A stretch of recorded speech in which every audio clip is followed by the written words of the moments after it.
C'est énormément de travail pour 30 secondes de passage. On a toute cette chance-là d'un début de Tour de France avec derrière une possibilité de se démarquer avec un maillot vert. Donc voilà, on est plus que ravis. Ça doit se voir sur mon visage.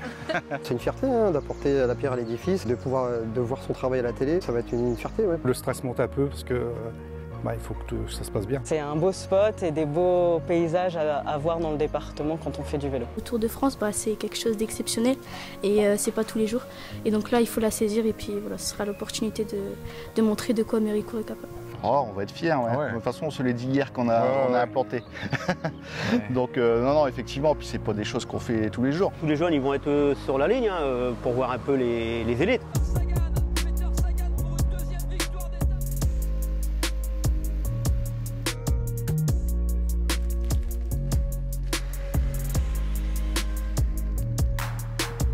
Après un grand départ donné le 5 juillet à Lille, le Tour de France s'apprête à arpenter le département du Pas-de-Calais pour les 3 premières étapes.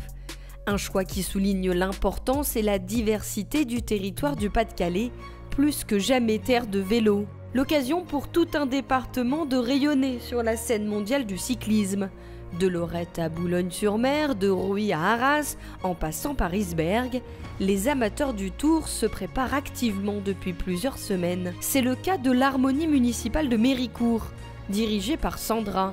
Ce jour-là, c'est jour de répétition pour la vingtaine de musiciens présents. Le 6 juillet, c'est au bord des routes qu'ils animeront le passage des coureurs cyclistes. Ce soir, on répétera le programme qui est sur le parcours du Tour de France. Je rappelle, nous avons participé à l'animation au parcours de Tour de France. Donc, soit sur la ville de Saint-Laurent-Blangy, j'attends leur accord. Si ce n'est pas sur la ville de Saint-Laurent-Blangy, on sera sur la ville d'Atty, Atty-les-Arras, où il y a le magasin de Pierre. D'accord? Donc, je rappelle la date. Ça sera le dimanche 6 juillet. Si c'est sur Atty, ça sera le passage de la caravane, à mon avis, vers 10h30, 11h. Si c'est sur Saint-Laurent, ça sera 11h15. En jouant ainsi sur le bord des routes, l'Harmonie de Méricourt tentera, comme d'autres orchestres du Pas-de-Calais, de remporter un concours lancé par le département.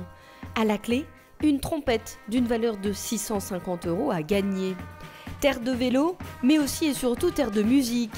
Héritage du passé industriel, les orchestres d'harmonie et les sociétés musicales ont encore aujourd'hui une place centrale dans la vie des territoires. Alors pas question pour tous ces passionnés de musique de ne pas honorer le passage de la Grande Boucle. Ils ont bien l'intention de célébrer en musique le passage des coureurs.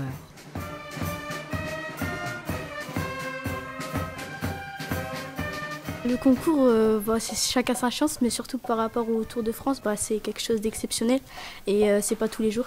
Et donc là, il faut la saisir et puis voilà, ce sera l'opportunité de montrer de quoi Méricourt est capable. Nous, on est là pour s'amuser en premier temps et on verra après pour le concours. Mais le plus important, c'est de s'amuser et de pouvoir être tous ensemble parce que, comme dit précédemment, l'harmonie, c'est vraiment un esprit familial. Le concours, c'est de pouvoir gagner éventuellement une trompette.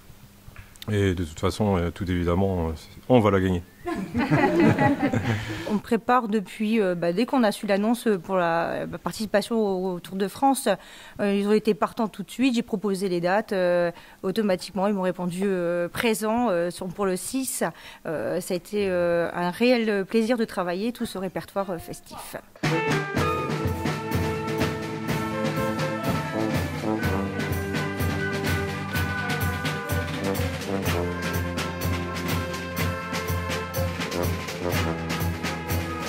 Les œufs d'Émilie, la Gofalolita, les sardines, Tornero aussi, un vieux morceau mais très joli. Il y aura des morceaux du Sud, en cantada ou encore Vigno Grico. Les harmonies dans le Pas-de-Calais sont très nombreuses. L'harmonie Méricourt a été créée en 1896. À la date d'aujourd'hui, nous sommes 58 musiciens. Je m'appelle Charline, je joue de l'euphonium et ce qui me plaît, c'est que jouer devant des gens. C'est aussi de rendre heureux des gens, de pouvoir partager notre musique, leur faire entendre. Et surtout de dire à tout le monde que l'harmonie de Méricourt, c'est l'une des plus belles du Pas-de-Calais.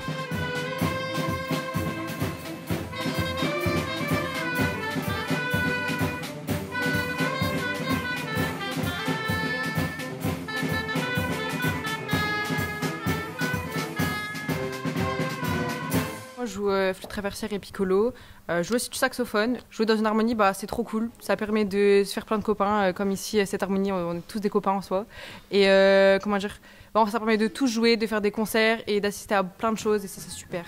Ça me procure beaucoup de plaisir et il y a une superbe ambiance. Et c'est comme une seconde famille en fait. Je fais donc dans les percussions, à l'harmonie. Et sinon, je fais de la batterie. Et ce que j'aime beaucoup dans l'harmonie, du coup, c'est l'esprit de famille. Et puis surtout, le fait qu'on peut retranscrire le travail qu'on a accompli dans cette harmonie en jouant tous ensemble, et ça fait plaisir aux gens et puis on le voit quand ils applaudissent. Je suis percussionniste et ça fait 1 an que je suis à l'harmonie, mais ça fait beaucoup plus longtemps que je suis dans cette école de musique et ça m'a toujours permis de m'échapper du quotidien, de pouvoir penser à autre chose, et je suis vraiment super contente qu'on puisse avoir cette opportunité aujourd'hui pour pouvoir jouer dans plusieurs endroits et pouvoir voir plusieurs autres endroits également.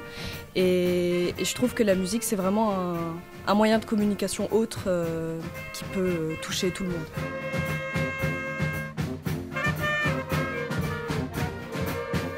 Nul doute qu'avec les musiciens du Pas-de-Calais sur le bord des routes, la fête du vélo les 5, 6 et 7 juillet sera encore plus belle et animée. Animée aussi dans le peloton, beaucoup l'espèrent ici à Isbergues.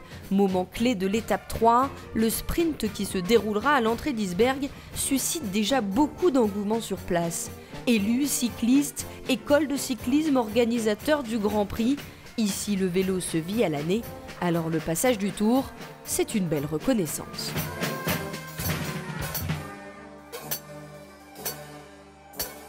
C'est bien pour la ville d'Isbergues. Un sprint comme ça, puis en hommage aussi au CCM, au Grand Prix d'Isbergues. Voilà, ça va être un beau sprint, je pense. Alors, ce qui va se passer ici, c'est que c'est la ligne du sprint de la 3e étape qui relie Valenciennes à Dunkerque. Un endroit particulier qui a été validé par M. Govnou, faire un petit clin d'œil à Isbergues et son Grand Prix d'Isbergues, Grand Prix international d'Isbergues. Et donc, le petit détour pour passer, faire un petit clin d'œil à l'organisation et aussi à la ville d'Isbergues qui soutient ce Grand Prix. C'est très bien, parce qu'on est un peu oublié dans ces petites communes. C'est bien. Puis ça redonne quelquefois des jeunes à se mettre au vélo. Ça va aussi mettre un petit coup de projecteur sur le Grand Prix d'Isbergues, voilà, c'est pas rien. Oui, puis faire connaître la ville d'Isbergues, qui nous aide beaucoup d'ailleurs. C'est très bien comme ça, je trouve que ça devrait être plus souvent. Je suis président du cycloclub de Garbec, donc on est un peu plus de 140 adhérents. Je suis éducateur au CCIM, donc je m'occupe des jeunes. Voilà, première année, et puis des jeunes qui se mettent pas mal en route, quoi. Et c'est la relève. Tous les jeunes ils vont être sur la ligne pour voir un peu les élites. Nous, en école de cyclisme, on ramène le savoir-faire que nous on a appris quand nous on a commencé, quoi. On peut espérer un petit jeune qui un jour fera peut-être le Tour de France, on sait pas. Pourquoi pas? Pourquoi pas? C'est la grande fête du sport et particulièrement du vélo. Donc, comme vous avez pu voir aux entrées de ville, voilà, ça commence à se décorer sur les ronds-points, parce qu'il y aura 2 ronds-points qui vont marquer l'entrée des coureurs et la sortie des coureurs. Et au milieu de tout ça, donc il y a un stade de foot. Donc, le stade de foot sera décoré, bien évidemment, pour ce grand passage du Tour de France. Cette journée-là, c'est aussi le démarrage des centres de loisirs, et tout sera organisé sur ce stade pour faire patienter les enfants entre à la fois le passage de la caravane et 2 heures après le passage des coureurs. Donc vous imaginez bien que il va falloir tenir un petit peu les enfants, mais tout est fait, tout s'organise pour que ce soit la fête du vélo à Isbergues une fois de plus. Je pense qu'il y aura une échappée matinale. Le sprint va se jouer dans l'échappée matinale. C'est la 3e étape, donc c'est peut-être aussi le moment des fois de prendre le maillot et de se montrer un petit peu. Donc on a toute cette chance-là d'un début de Tour de France avec derrière une possibilité de se démarquer avec un maillot vert. Donc on est plus que ravis, ça doit se voir sur mon visage. Ça se voit, en effet, ça se voit. Pogacar, Vingegaard, Evenepoel, ça va être le classique, je pense. Bon, ça va toujours être sympa à regarder dans tous les cas. Voilà, et puis il y a de la bagarre. Je pense que le Tour, il se fera pas dans le Nord, mais ça peut y contribuer. Les 3 étapes prévues couvrent 320 km en tout dans le département du Pas-de-Calais, avec des paysages variés. Entre les côtes de Lorette, d'Outreau, du Haut-Pichot et les secteurs exposés au vent avec sprint à Isbergues, les tracés sont dits exigeants. Christophe Wozny est agent de voirie et passionné de cyclisme. Il pratique le vélo au quotidien. Il connaît tous les spots par cœur pour les avoir déjà pratiqués et surtout les avoir repérés. un prérequis pour garantir une sécurité maximum pour les coureurs le jour J.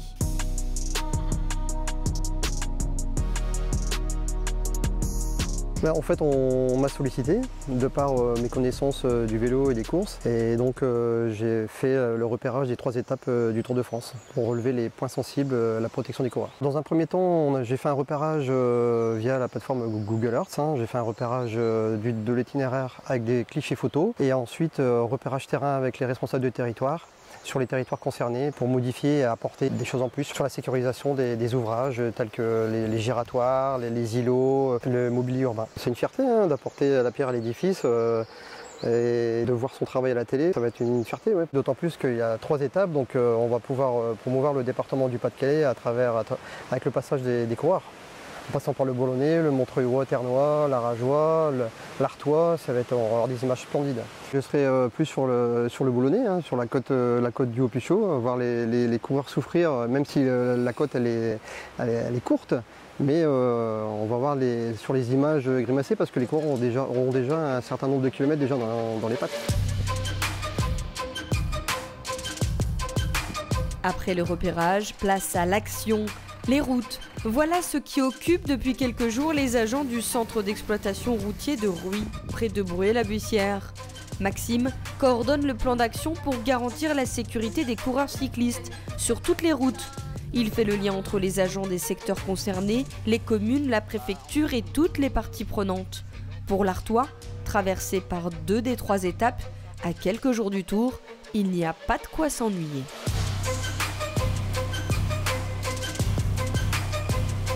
On est en train de retravailler sur des circuits d'intervention par équipe parce qu'on aura tout installé, les ballots pour les cyclistes, les déviations, les routes barrées. Donc tout ça, il faut qu'on coordonne parce qu'il faut savoir qu'on installe tout le matin de l'étape. Donc, et sachant qu'on ne peut plus circuler 1 heure avant le passage de la caravane.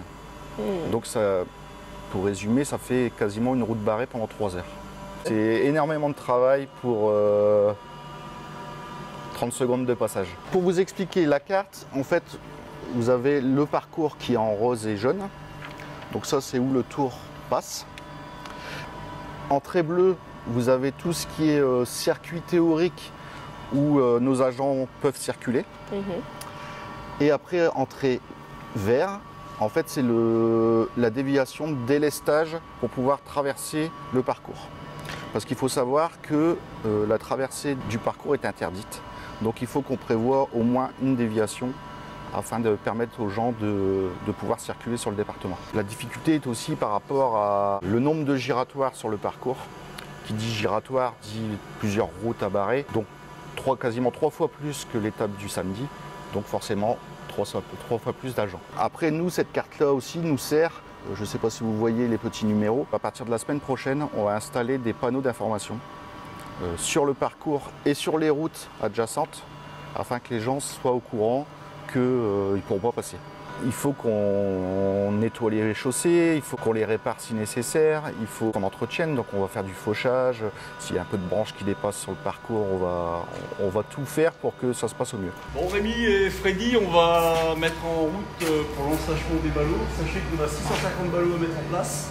Nous, on fait juste la préparation des ballots aujourd'hui pour la protection des cyclistes.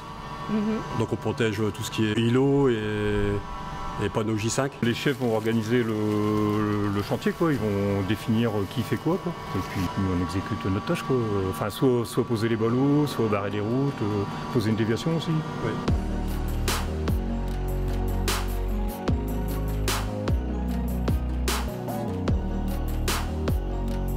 On est en train de faucher et faire la passe de sécurité pour les usagers de la route et surtout faire les dégagements de carrefour pour éviter tout risque d'accident et puis surtout dégager les panneaux de signalisation. Vous avez vu la zone de fauchage, mais à partir de la semaine prochaine, on va devoir faire des patrouilles de sécurité pour les nids de poules, bien sûr, il ne faut pas qu'il y ait de danger pour les cyclistes.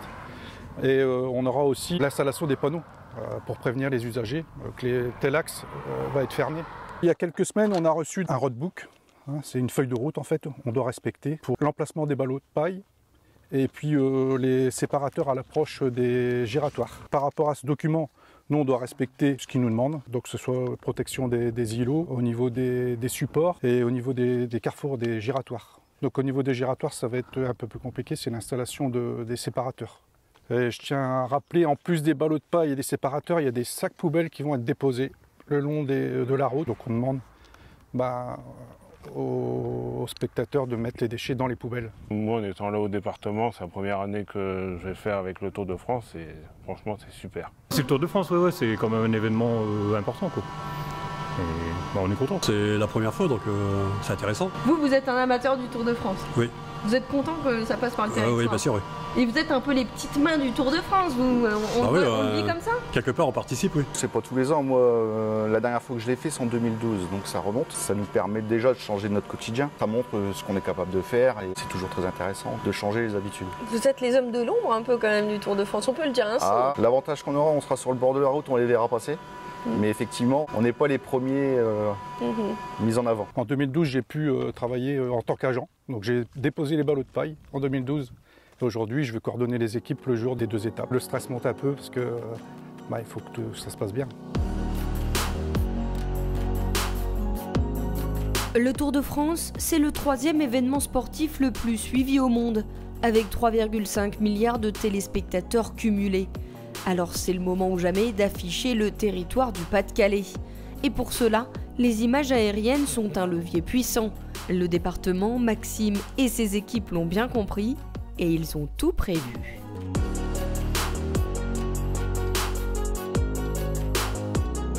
On va implanter 62 dans le giratoire Hélolis.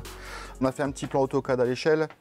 On a divisé l'îlot central en 16 camemberts pour pouvoir avoir nos points de repère, environ 10 mètres 12. À partir de là, on pourra implanter nos jalons. Sachant qu'on a prévu 75 jalons à implanter, 40 sur le 2 et 35 sur le 6. Une fois que tout sera ça implanté, on les tracera et on a prévu la tondeuse autoportée pour pouvoir ramasser les herbes de coupe afin que l'herbe morte ne jaunisse pas et qu'on ait un beau vert, voilà, d'en haut. Actuellement sur le giratoire, on est en train de dessiner le logo du département, donc le 62, donc sur le giratoire qui fait à peu près 50 mètres de diamètre. C'est valorisant, au moins ça marque aussi que le département est partenaire. Ça met aussi les équipes en valeur et puis chaque territoire est mis en valeur. On a fait l'implantation sur papier, donc on va dire théorique, parce que ici, comme vous voyez, c'est pas plat. On a implanté en triangulant les jalons, et puis maintenant on va le peaufiner d'ici quelques jours avec un drone. On aura vraiment une vision en hauteur qui pourra permettre de pallier aux défauts ou confirmer qu'on a fait bon du premier coup. Bon, vous allez être fiers quand vous allez le voir passer 62, non? Oh, on va être fiers, ouais. De toute façon, on se l'est dit hier qu'on a implanté. Ouais. Donc, non, effectivement, puis c'est pas des choses qu'on fait tous les jours. Ça va fonctionner, mais à mon avis, on va être de service les prochaines fois si le tour repasse.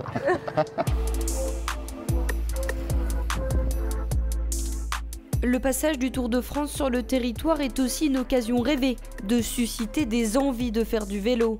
Parcourir les boucles balisées, traverser le Pas-de-Calais de part et d'autre n'a jamais aussi été tentant. Sans parler des Eurovéloroutes qui peuvent vous permettre d'ici d'aller au-delà de nos frontières. L'ambition cyclable est forte, alors pourquoi ne pas en profiter ?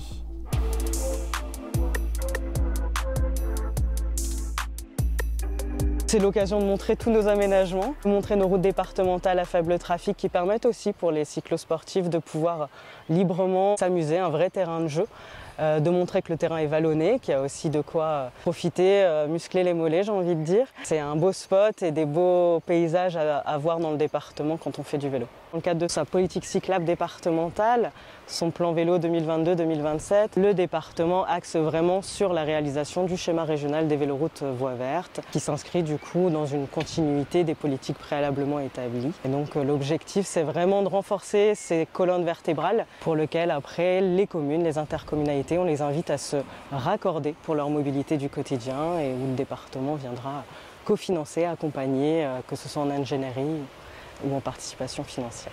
L'année dernière, c'était autour de 5 millions d'euros qui ont été investis pour le déploiement du vélo, que ce soit du coup en aménagement, en compteur à vélo, mais aussi en études sécurisées aux abords des collèges, puisque le département, depuis 2015, accompagne des études pour améliorer autour des 3 km des collèges les modes doux. Et donc on finance des études. Aujourd'hui, on est à 79 collèges sur 125 qui ont été audités. Pour le département du Pas-de-Calais, on a 3 Eurovélos, l'Eurovélo 5 pour lequel on est là aujourd'hui, l'Eurovélo 4 qui longe le littoral et l'Eurovélo numéro 12, une superposition de l'Eurovélo 4 entre Calais et Dunkerque. C'est vrai que sur le V5, globalement, elle part de Canterbury et elle va jusque Brindisi en Italie, alors que l'Eurovélo 4 est jalonné de bout en bout entre Roscoff en Bretagne jusque Brédune et après elle se poursuit jusque Kiev. Sur la vélo maritime, l'Eurovélo numéro 4, sur le littoral, on a vraiment des enjeux forts comme elle est jalonnée de bout en bout d'itinéraires. Il y a vraiment un déploiement de par les ADT, les offices de tourisme qui développent des itinérances, des partenariats avec les campings pour accueillir les vélos ou encore des relais qui permettent de regonfler son vélo, changer une chambre à air, etc. pour accompagner vraiment les cyclistes vers une plus longue mobilité. Il y a quand même 850 km d'itinéraires dans le département du Pas-de-Calais inscrits au schéma régional des véloroutes. Donc globalement, les Eurovélos, on les connaît et les différents tronçons qui ont été aménagés par le département. Et puis il y a de très beaux itinéraires régionaux. Typiquement entre Arras et État pour ceux qui maîtrisent vraiment le vélo. Pour les cyclosportifs, c'est vraiment un bel itinéraire sur route départementale à faible trafic. Avec ses 6200 km de route départementale, ses 2100 km d'itinéraires balisés pour les cyclistes et ses paysages aussi variés qu'époustouflants, le Pas-de-Calais est un véritable terrain de jeu pour tous. Passionnés, promeneurs du dimanche, voyageurs itinérants. Partout sur le territoire, habitants, harmonie, agents, collectivités se mobilisent, préparent, décorent, balisent pour que la fête soit belle. Le Tour de France ne s'y est pas trompé. Ici, le vélo a toute sa place et surtout, tout son avenir.